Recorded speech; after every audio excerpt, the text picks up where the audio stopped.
Hi YouTube, it's Kia of Kia Comments and I'm back with another video.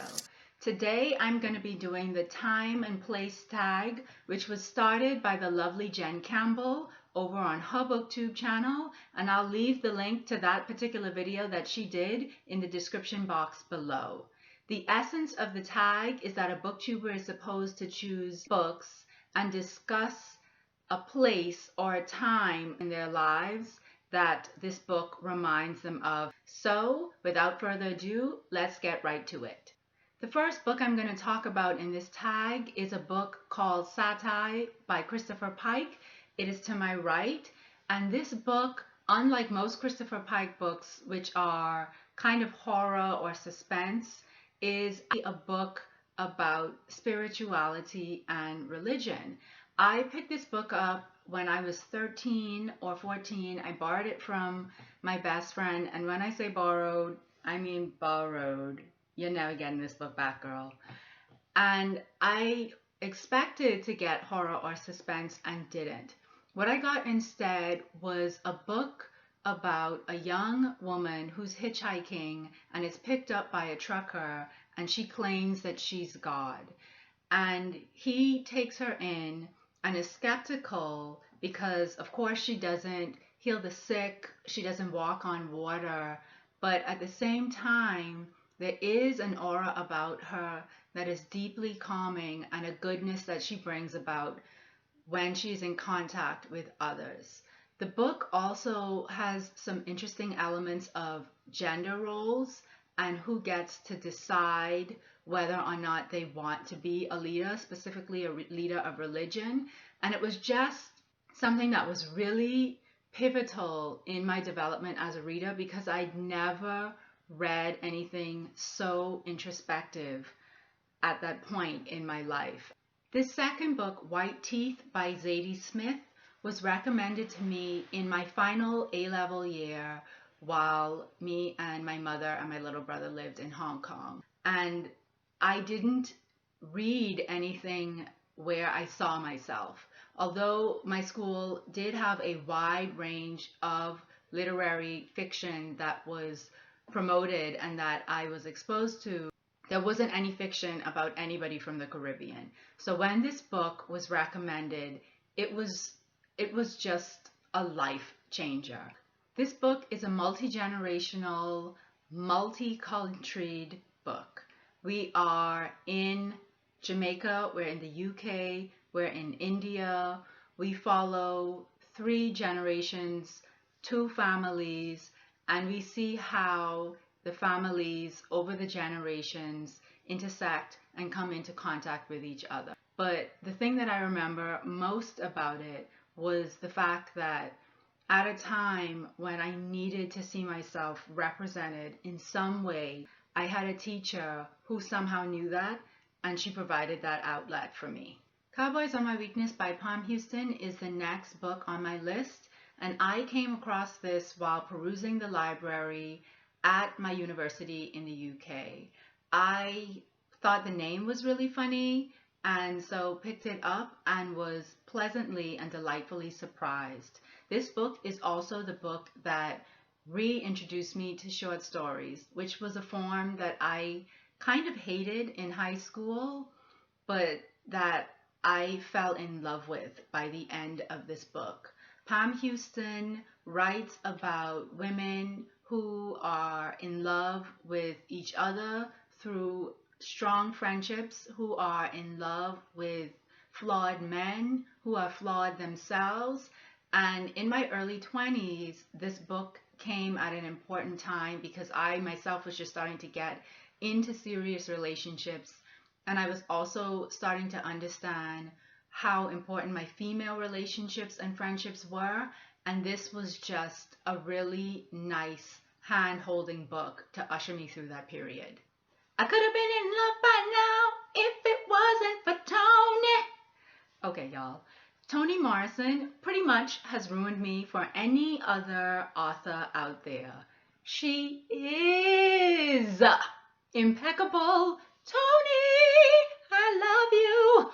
Okay, So this next book is a book that I also came across when I was perusing my university library in the UK, and it is Song of Solomon by Toni Morrison.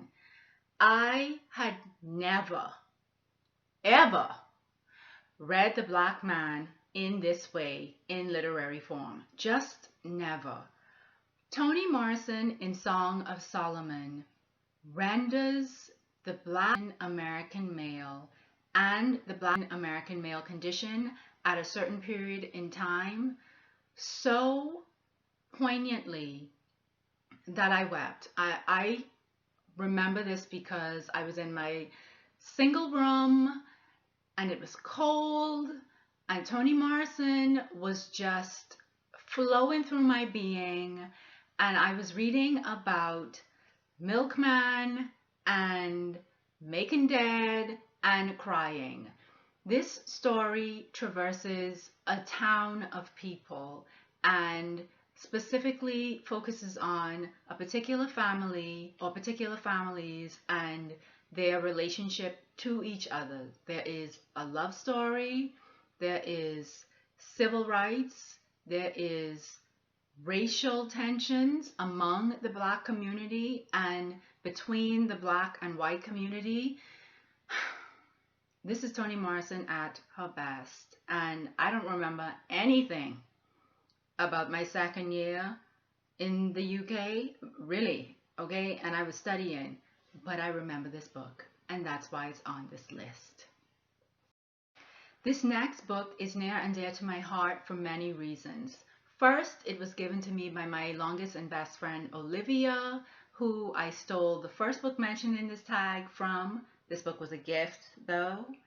Next, it's written by a Bahamian, and we do not have very many Bahamian fiction authors, and I think this might be the first fiction book that I read by a Bahamian author, and a woman too, yes.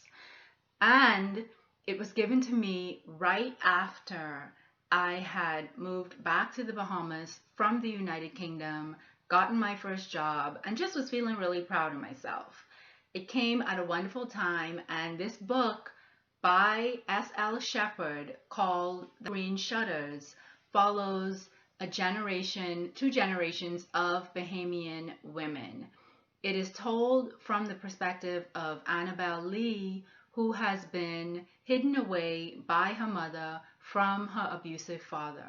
And we see her mother's rebellious spirit, and we see her mother fall in love with somebody and it end tragically.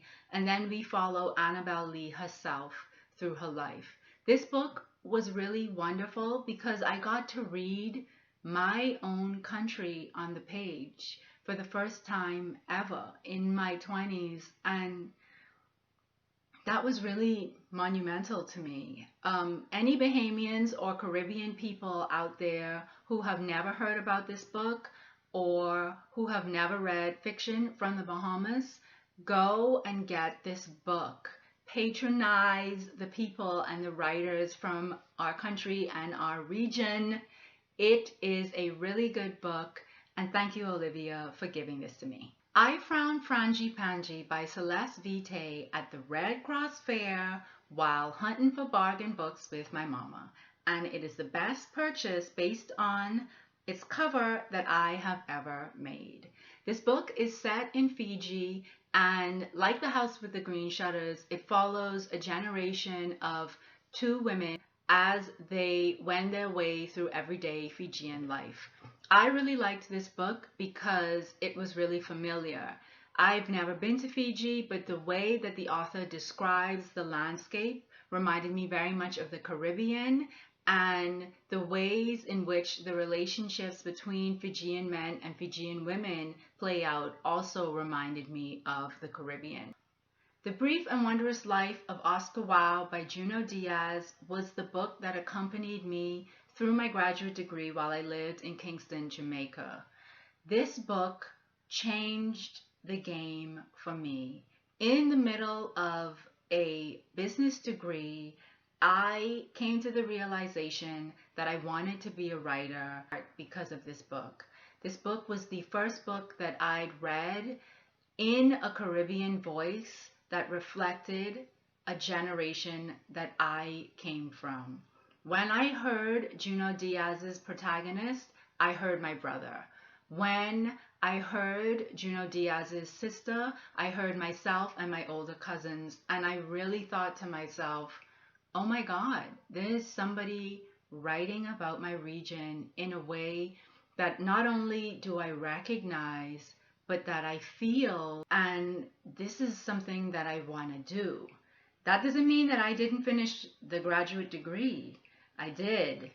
But I was armed with a real impetus to change my life and follow my passion in writing. While pursuing my second graduate degree, but this time in writing in America, I came across The Known World by Edward P. Jones. It's one thing to know that during the period of slavery in America, there were blacks that owned black slaves. It's another thing to read a book of fiction about it that is well researched and steeped in the truth of the history that it stems from. And this book investigates not only that historical time period and situation that's not really discussed, or at least it wasn't discussed in the circles that I moved in. It also delves into the psyche of the characters in the novel, the characters who are blacks who own slaves, the characters who are related to the black person that owns black slaves. It's just a really sad and yet strangely understandable book. It's a book that discusses power and what it means to have power and what people do in order to possess power in a way that I don't know I've ever seen since, and I know I'd never seen before. And in a lot of ways, this book is almost a response to the call of Beloved, and I think that they're books that should be paired together if you are teaching, or should be paired together if you're reading. This video is long, y'all, and if you've stayed with me this long, I had to end on this book. I've done a book review of Marlon James's The Brief History of 7 Killings, and I'll leave the description to that book review below. I picked this book up last year in the middle of winter, feeling very homesick and very alone, and the first set of chapters written in patois took me back to my region.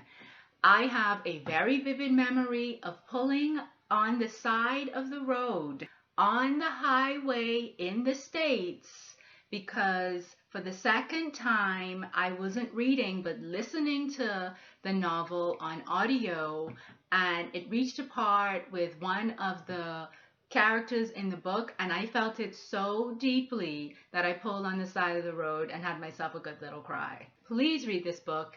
This book has been nominated for the Man Booker Prize. I want this to win so bad, or at the very least, make the short list, because it deserves to be there. But if it doesn't, you know, it still touched me, and it is the last of the books on my time and place tag. I know this was a long one, so thank you if you watched the whole thing. That's it. That's all. Rate, comment, and subscribe. Like if any of the books in this video resonated with you. Keep reading, keep writing, keep reviewing. Bye now.